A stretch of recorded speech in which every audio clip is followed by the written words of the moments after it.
do you want to go? 3-1 go. 3-1 go. Yeah. I thought we had a 2 in there. 3-1 go. Bam. That's our new motto. EF5 podcast. We're back. We got another story. You know, some may have heard about the tires. The last one. If not, you should check it out. We were definitely not treating tires as they should be. Most of the time, you try to keep them very smooth and gentle, but I think we tried to ruin that one a little bit. We're going to fly this out. Yeah. Ruining the look on the tire story after that.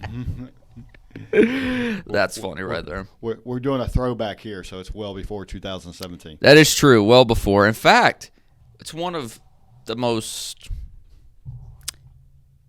I can't think of the word. I just went blank. One of the most prolific times in Atlanta history.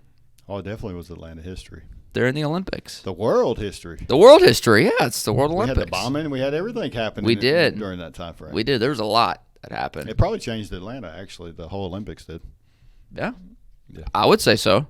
I mean, there's still structures and stuff from the Olympics that are still there. The baseball field that was built, obviously not a baseball field anymore if you're in Atlanta. Turned into Turner Field, turned into Georgia State's Park Stadium or whatever it is.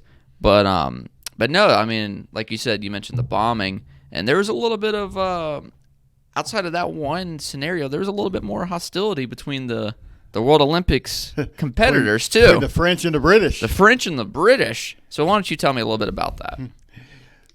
So during the Olympics, with my dad, some of you may know him that watch this or may watch it because of it. So Steve Taylor was my dad, and he had a chance to coordinate the Olympic Committee with the movement of goods in and out, primarily outbound.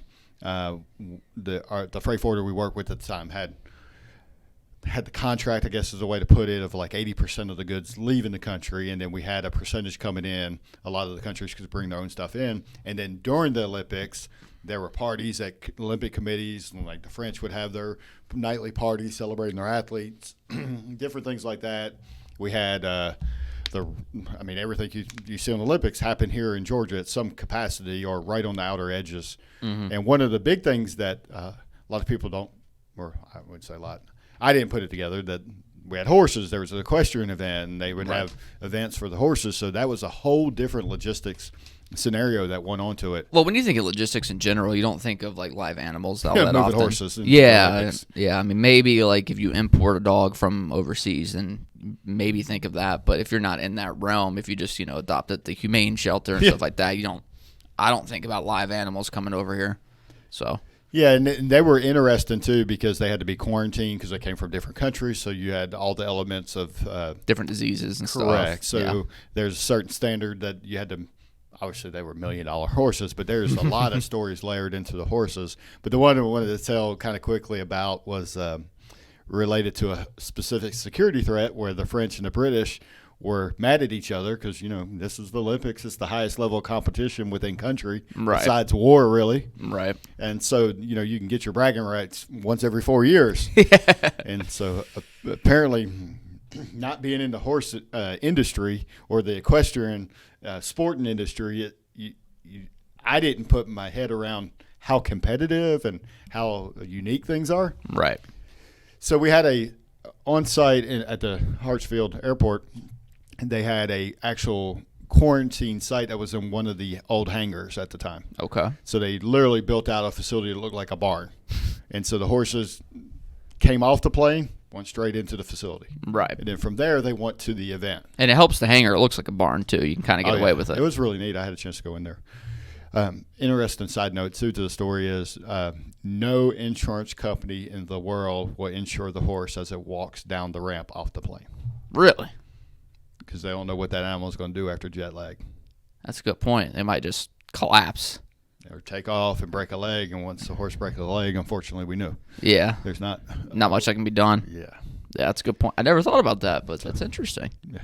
So we bring good information here. Yeah. So the short of the story up, apparently there was a little conflict, and a lot of people probably aren't aware that during an event like the Olympics, there are security teams and there are committees put together for specific events. If something does happen at this location, who's running the protocol there? Right. And a lot of that for the Olympics is volunteer too.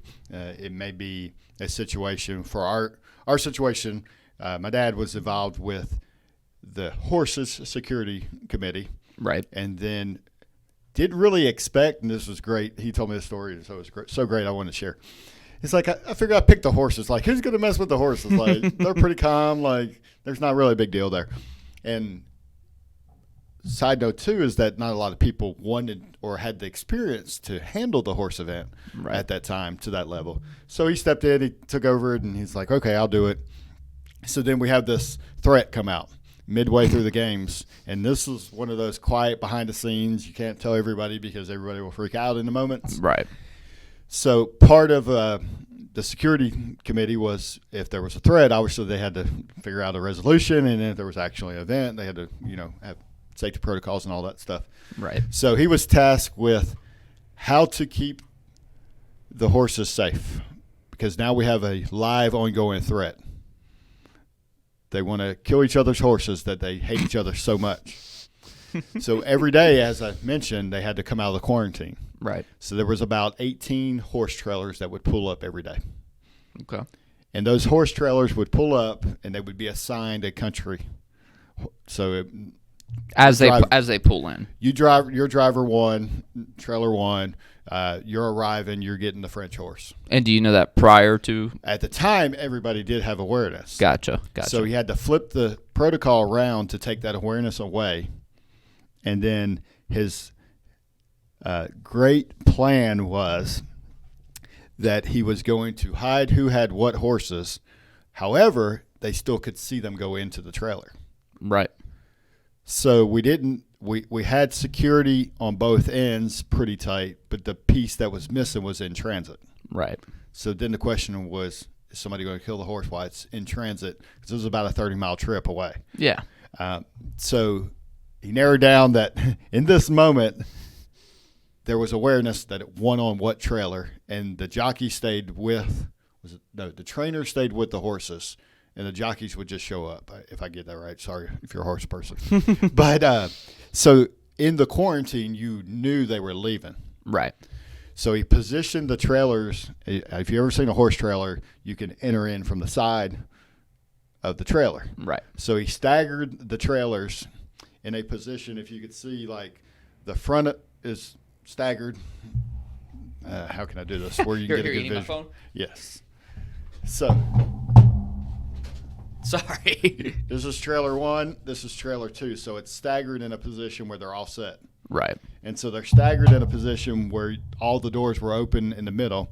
And then he created a alleyway where you could not see the horse leave the quarantine. Oh, so then they just started flooding in. So that they would go in, and right. Not until that moment did the trainer know what trailer to go in. So if you can imagine 18 trailers lined up, and then the horses were assigned at that point as they went into the covered area, right? Which trailer they went into, right? And then at that point, that's when an envelope was handed to the drivers, and they did not know what horses they had. And then when they arrived, they would open it up. Was the theory. So and I was like, well, what did that solve for anybody? And so his point was he couldn't figure out how to 100% really keep them safe. So he figured they wouldn't kill their own horse. So if they didn't know whose horse was in it, right, they wouldn't even try to kill the horse in the trailer. Right. If they didn't know if that could be theirs. That's true. I mean, that's a good point because, I mean, if you think about it, if you know the risk, even if it is small, of yours being in there, you're guaranteed to hit your own. You're right. Every time. No matter how small it is, it's always the time that you do it is always your own. Oh, it was mind-blowing when he finished the story. I was like, wow, like that was like so awesome. I couldn't believe. Yeah. It's like I didn't really have a true answer, so I figured I'd flip it back and create the doubt back onto them, and then that would eliminate that possibility at that time. It's crazy how resourceful you can get when you don't have a lot to really work with. Especially if you don't have the experience to work with it either. Yeah. I mean, like you said, nobody wanted to do the horses, and then also nobody had the experience with the horses to know how to really do that correctly. So that's pretty interesting.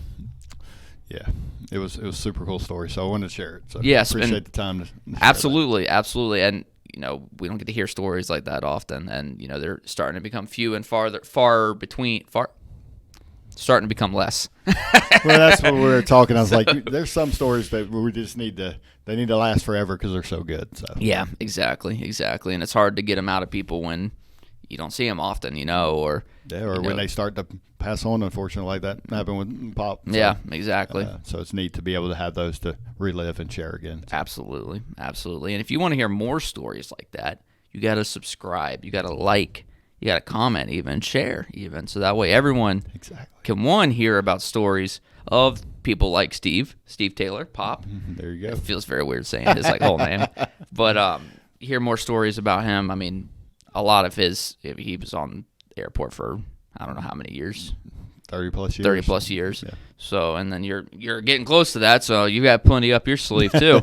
And then you have people like Zach and Rachel who are all also in the office who have just as equal interesting stories, all but in different locations. Maybe we can share the guy living in the back of the container the next door. Yeah, dude, that'd be a good one because that was right before I started. So that would be a good one to get like the full rundown because I've gotten bits and pieces, but I've never gotten the full like start to finish story. We need to see if we can find a picture of. All right, that's to come. We out. We out.